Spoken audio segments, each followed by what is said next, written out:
Good afternoon. Good afternoon and welcome. Thank you. You're welcome. As you know, the university has created a new program called Outside Class to introduce faculty to members of the community. Forums are held once a month, free of charge for anyone who wants to come.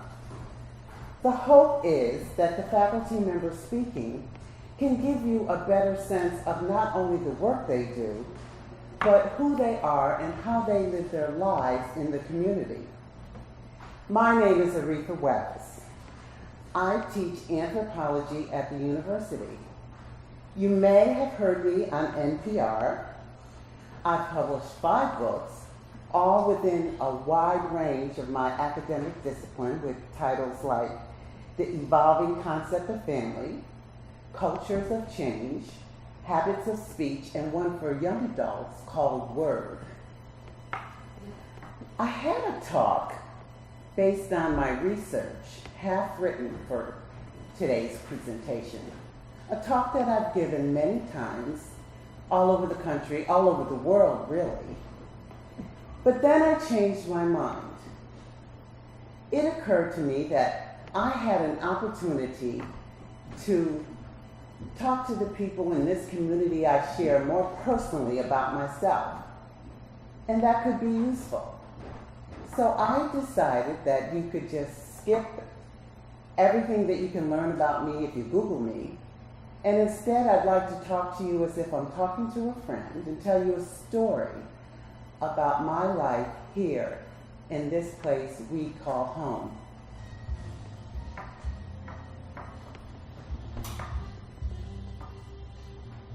If you're a music buff, you may recognize me as the woman who keeps company with Jackson Turner, the saxophone player, the darling of new jazz. You must have heard him play. If you have, you cannot forget how sweet and mournful his melodies sound, how his horn weeps and laughs, and how time seems to disappear as he weaves back and forth through the lines. Music seems to be his second language. As eloquent as he is face to face, once you've heard him play, all his words sound like a poor translation. I'm going to start today's story, with Jackson Turner, so that you can understand my state of mind. At the time of the story, Jackson and I had come to a parting of ways. We parted ways before, but this time seemed to be more definitive.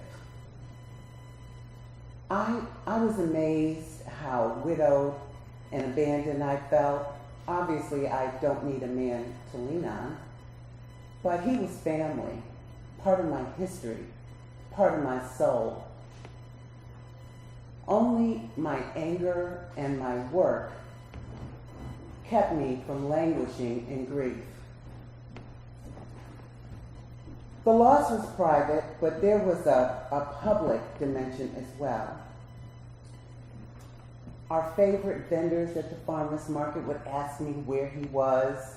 Friends who didn't want to take sides were reluctant to invite me to things. 3 months into my solitude, when spring was warming toward summer, my frozen heart started to warm too. I had accepted months earlier an invitation to a 50th wedding anniversary for good friends I'm going to call Naomi and Charles. Charles had been helpful, more than helpful, in helping me with my career and helped me refocus on my dissertation and introducing me to his publishers.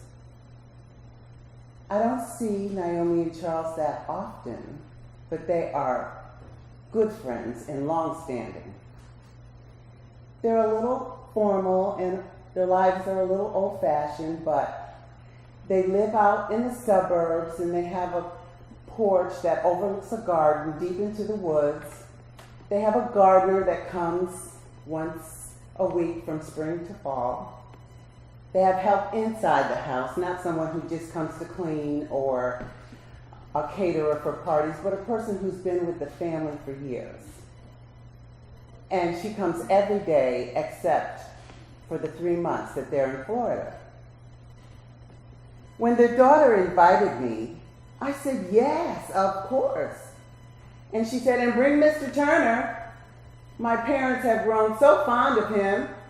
Well, I can understand that fondness easily enough, but I had not spoken with Mr. Turner in weeks. He was in a deep depression, and I was on my own. Going to a party with Jackson would have been fun. Jackson knew how to make me feel glamorous. He could do that with just a look. If Jackson were there, any interesting conversation or disturbing conversation would be topics for deconstruction for the long ride home. If Jackson were there, one other guest would not be white. And that in itself was huge. Only my gratitude to Charles for his long support with my career and my loyalty to our friendship kept me from canceling. So I showed up on time.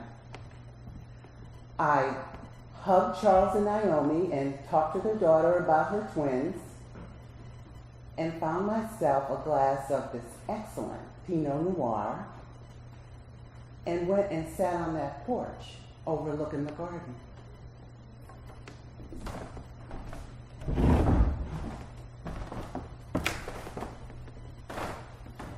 After a few moments of pleasant solitude, a strange man in a loud tie joined me on the porch.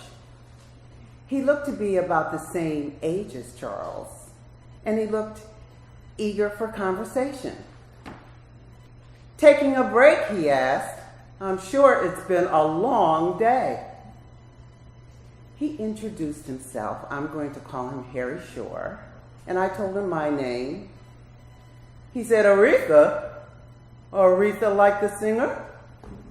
I should have remembered that, although I did not remember having ever seen him before, even though he said that they had been friends forever. But I said nothing. How many years, he asked, have you been working in their house? I said, I am the James and Melinda Porter, professor of anthropology at the university. No, he said. Yes. I said, yes, indeed I am. Oh dear, my bad, he said. But I thought I recognized you, he said. I said, well, you may have seen me on television. I was on 60 Minutes a few weeks ago. You're kidding, he said. No, Mr. Shore, I'm not kidding. He seemed to consider all this for a few minutes. And then he said, well, I just assumed, you were here alone and you're... I said, yes, I do know. I am at the party alone and I am black. He stepped back and I just looked at him. And he asked if there was anything he could do to make amends. And by this time, I was just tired of the whole conversation. The adrenaline drained in my system, and I just wanted Mr. Shore to go away. So I suggested he could bring me another glass of that excellent Pinot Noir. I didn't wait to see if he returned to the porch. I went inside of the party and I mingled and I chatted. I had dinner, of course, and listened to the testimonials. I even offered a toast to Charles and Naomi, a short and funny one, I think. I don't remember a single word of it. And then I saw Mr. Shore way over there in the corner of the room, studiously avoiding my glance. Every once in a while, I run that evening through my head to see how it feels. Like when you touch a bad bruise to check to see if some of the pain is going away, and you keep checking it a little later to see if it's faded. But I find that conversation with Mr. Harry Shore still stings a little.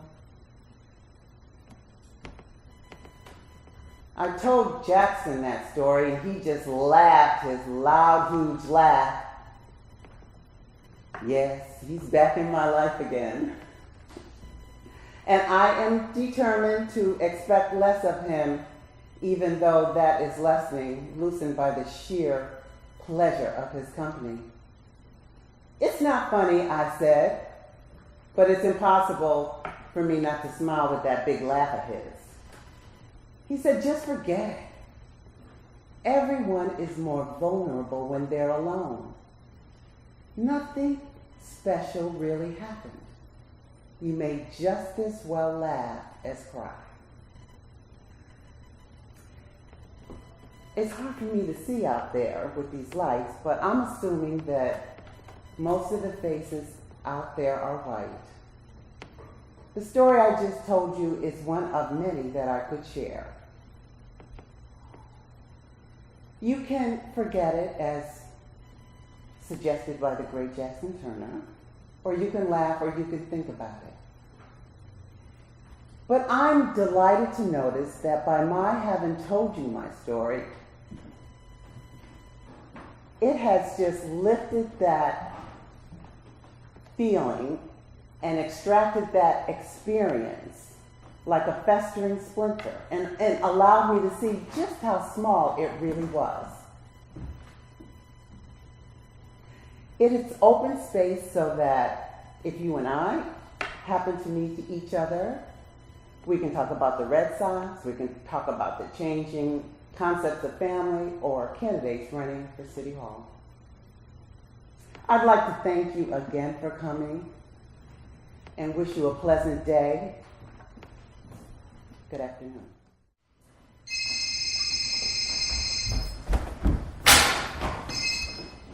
Hello? Just walked in the door. You're sweet to ask. Actually, I'm still waking up a lot during the night with nightmares. I should have never gone out with Vincent. I mean, what kind of guy is taking temp jobs at an ad agency when he's 38? You know what I'm saying? It's not a good sign. If he went to Rutgers, and who knows if he really went to Rutgers, then he shouldn't be temping when he's nearly 40, right? Exactly. Besides, I'm a senior account executive. Vince was doing data entry, for God's sake. You know what I'm saying? I shouldn't have given him the time of day. But it was impossible not to notice those lips. And it was impossible not to notice those big hands. His hands were so sensual. To be honest, at first I thought he was gay. My God, he was so not gay. He was amazing. We spent whole weekends in bed. Yeah, it was. It was great, and then something shifted and the whole relationship felt out of control. He said he was crazy with love. I got scared. Last time we talked, I told him to back off. I told him it was over, finished, done. Last time we talked, I told him to get him fired if he didn't back off. I had this premonition that Vince will sneak into my apartment, that he'll be hiding somewhere, waiting for me to get home from work. Crazy, right? By the time I get home from work, I can feel my heart pounding. Right now, talking with you, I'm wondering, did I lock my bedroom window before I left for work, or didn't I? I'm not sure I checked. Let me hang up and go do that. I'll feel better.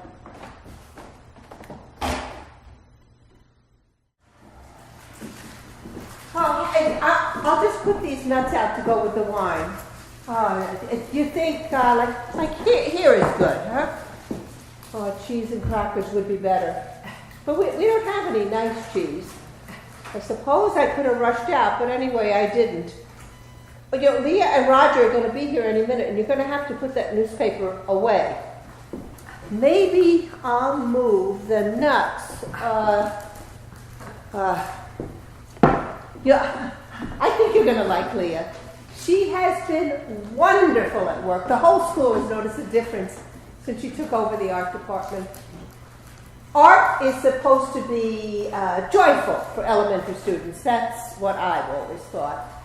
It's like an oasis, a cool, quiet spot in the middle of days that can be hot and airless for a 7-year-old. Don't you think? At the very least, it's a break from all the talking we do all day. Oh, we do such a lot of talking. And they're still young enough. Even the 5th graders. That splashing color around or squishing clay between their fingers makes them laugh. For the kids who are different, it's even more important. Art sets them free. I'm not just thinking of someone like Gregory. I mean, any kind of different. The ones in wheelchairs, the ones that don't speak English, the ones that don't speak at all. Art can be the one place where the weird kids shine. No, not always. Of course, not always. But sometimes, and Leah sees it that way. She does. And she has the skills, whereas I would not know where to begin with an art class. I was so pleased when she asked us to come over for a glass of wine. Well, she said, there's no time to talk at school. Although we do manage to find time. Well, she just thought it would be nice for the 4 of us to get together. Well, I never would have suggested. I mean, no. I did not, in fact, suggest anything. I know how you feel about these sorts of things. But, I thought to myself, if Willie doesn't want to come, he could just stay home. I'm not forcing your hand. I'm really not. But without Gregory, I'm free to go. And it's been so long since I went out for the fun of it. And I thought, why not? Oh, their kitchen is a disaster. They think the dishwasher must have leaked for days before the water puddled up through the floor. So the only way to get together was if they came here instead. And it just seemed so easy. And they're even bringing the wine. We never have people over. I told her. And she said, do you think Willie will mind? And I said, don't be silly. Why would he mind? I knew you wouldn't want them to come, but I knew you'd be a good sport about it. Now, I don't know much about her husband. Roger's a lawyer. She told me he must be very nice. I mean, I assume he's nice. Oh, Willie dear, it's just for a short while. You really have to put the newspaper away. Please. They're going to be here any minute. Now, Leah, it's very warm. She's very outgoing. You'll see she puts people at ease. I don't know about Roger. Oh, just try, darling. Just try. There they are.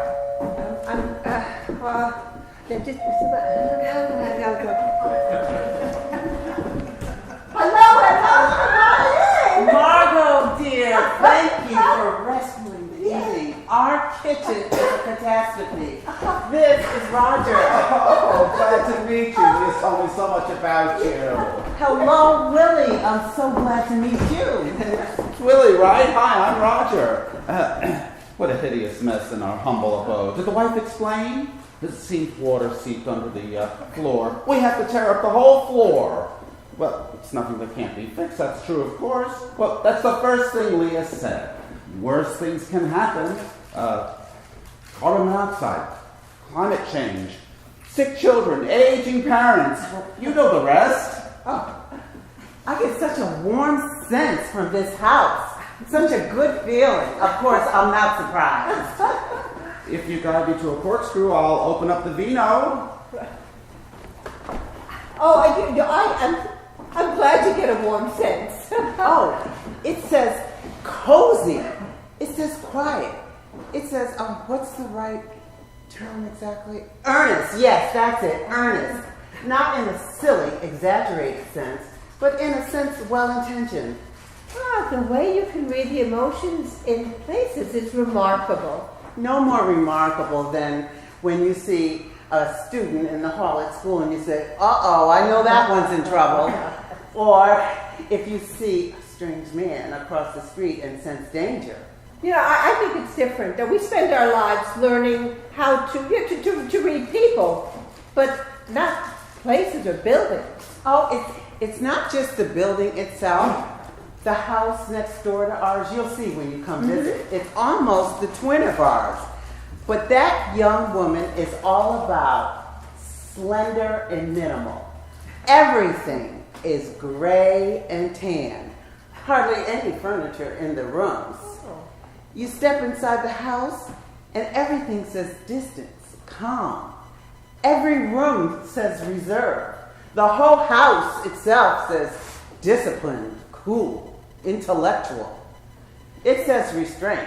Oh. And she's just as skinny as she can be. And yours? Oh, ours is exuberant, warm, and busy. Quite apart from the kitchen floor, it's a bit of a mess, but it's an earthy, welcoming, passionate mess. We were just chatting about California wines, Willie and I. Oh, good. The Cabernets are still surprising. Well, that was my point. Remarkable, really. There's nowhere else in the world that you can taste the particular texture of the California Cabernet Sauvignon. Just try it.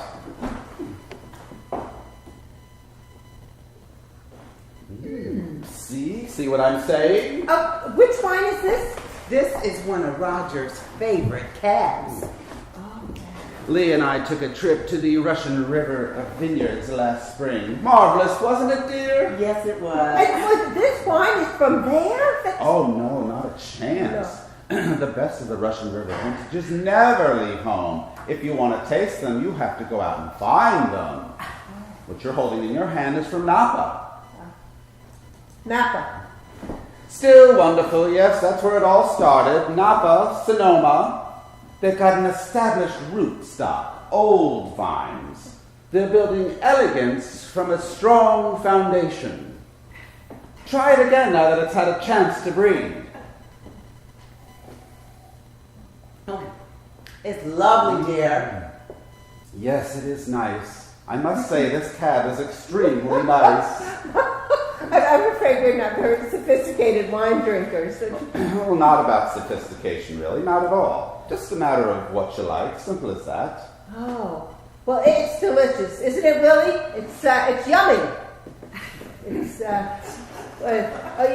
People have to learn how to taste the subtleties in wine. I mean, don't you think? Or do you think it's some sort of God-given talent?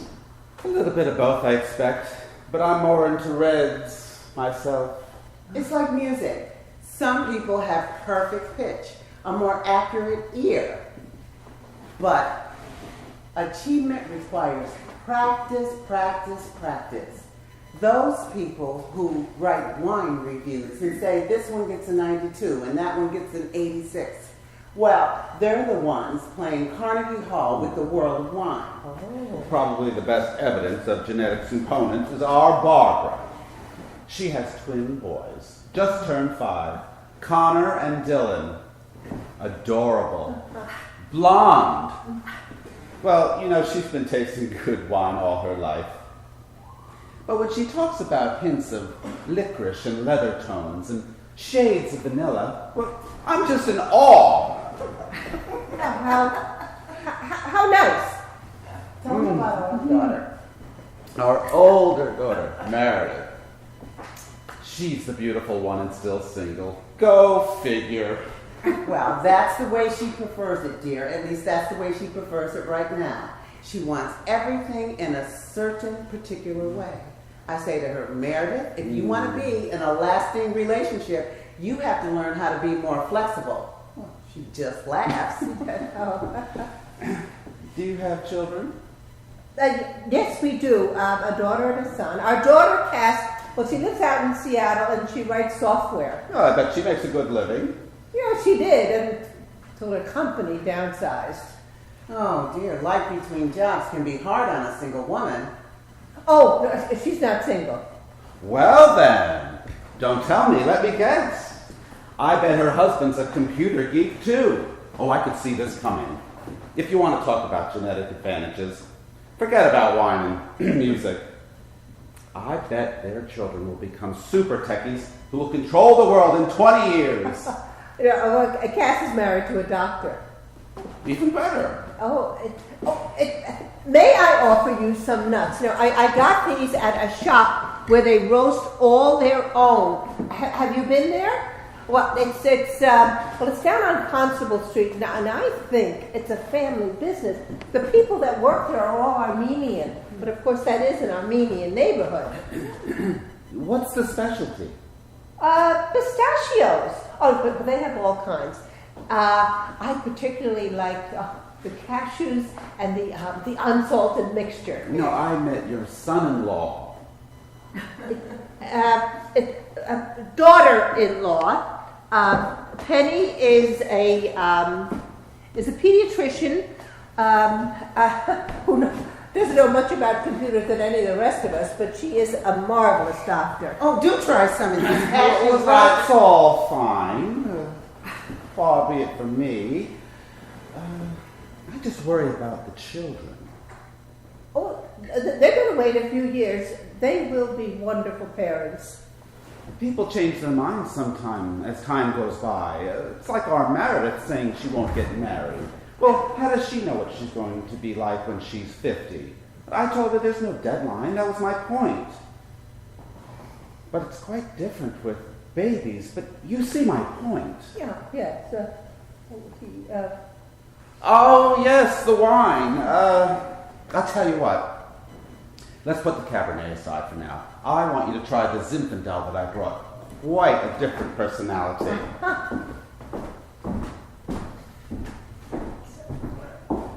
Well, how do you feel about Cass being unemployed? Oh, I'm really not worried. I mean, she's highly skilled. She's happily married. Sooner or later, she'll find work. That's what I tell Lily. He's the worrier. I leave it to him.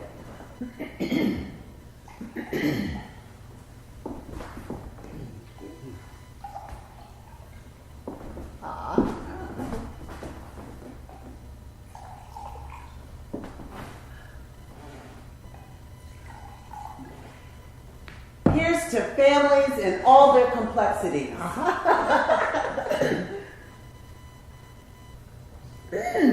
Oh, this has a very different flavor. I like it. Quite different, right? A little more fruitier, a little less bravado. Oh, I was just going to ask Leah if you would like to see our garden in the backyard. I can turn on the lights.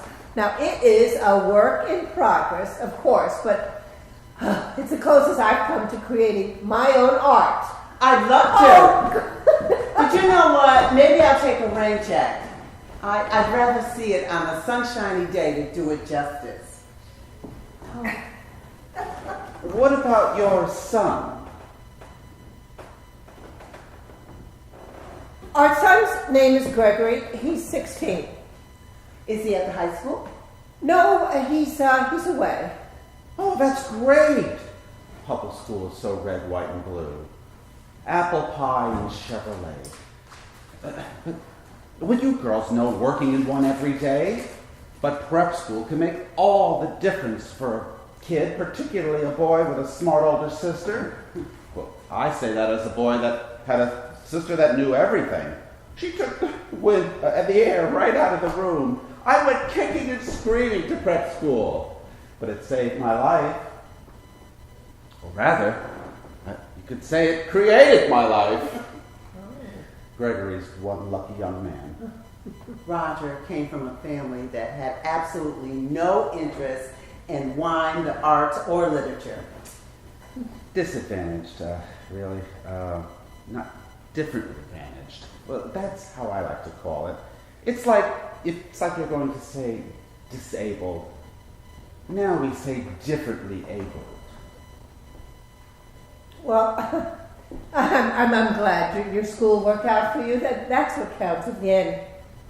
Oh, I was just saying to Willie before you came, what a difference you have made, Leah, to the children in our school. Oh, aren't you nice? But they are all talented with creativity, waiting to be expressed, each and every one of them. Where's Gregory at school?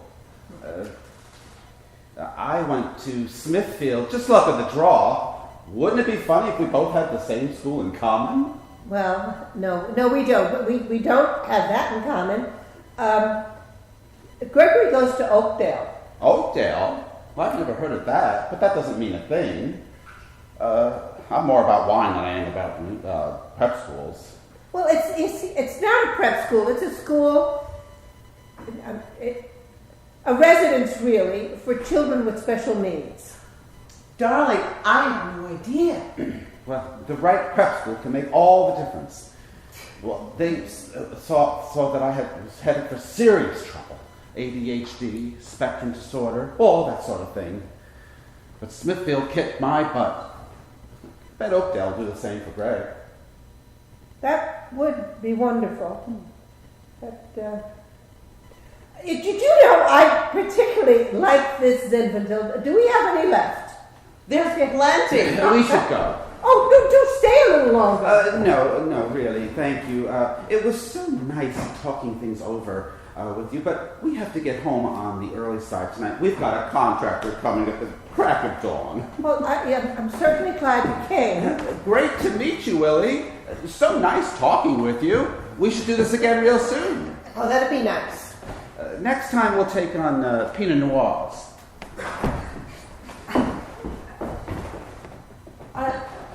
I'll see you Monday. Thank you, dear.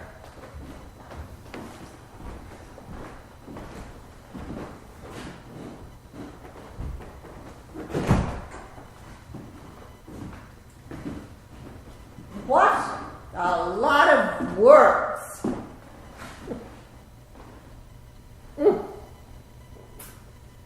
I think I scared them off. No, if I had just said, our son is tall, he has beautiful eyes, they would have asked us more questions. Well, I know they would. If I had said, Gregory has a complicated disorder, and we cannot handle him at home anymore, that would have been more than they wanted to know. I thought of saying, much as I miss our son, I'm glad he's gone. But of course, I can't say that. Isn't it odd that there is nothing I can say about Gregory that doesn't make me feel as if I have betrayed him?